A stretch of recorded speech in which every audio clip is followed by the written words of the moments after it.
Hello বন্ধুরা, কেমন আছো? আশা করি সবাই ভালো আছো। দেখো, আজকে আমি গপু সোনাকে খেতে দিই নাই।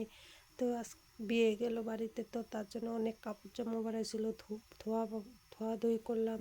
2 দিন দিয়ে কাপড়ই ধুইতেছি। গপু সোনাকে একটু দিতে দেরি হয়ে যায়, তার জন্য গপু সোনাকে 2 দিন থেকে স্নান টান করাই না।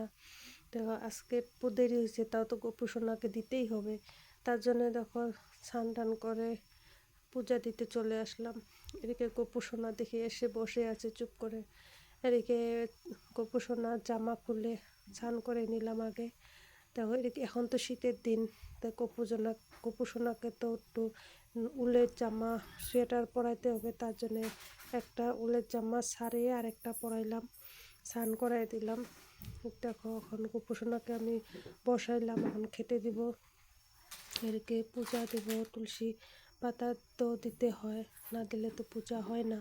তার জন্য চন্দন দিয়ে তুলসী পাতা দিতেছি। এদিকে ঘরেও অনেক কাজ থাকে, রান্নাবাড়াটাকে এখন পূজার ফুল কাছে অনেক ফুল থাকে। এবার তো ফুল নেই, তো অল্প অল্প ফুল ফুটে, তাও 2 দিন থেকে লোক আসে না ফুল নিতে, দেখে ফুলগুলো আছে, নাহলে তো তাও পেতাম না।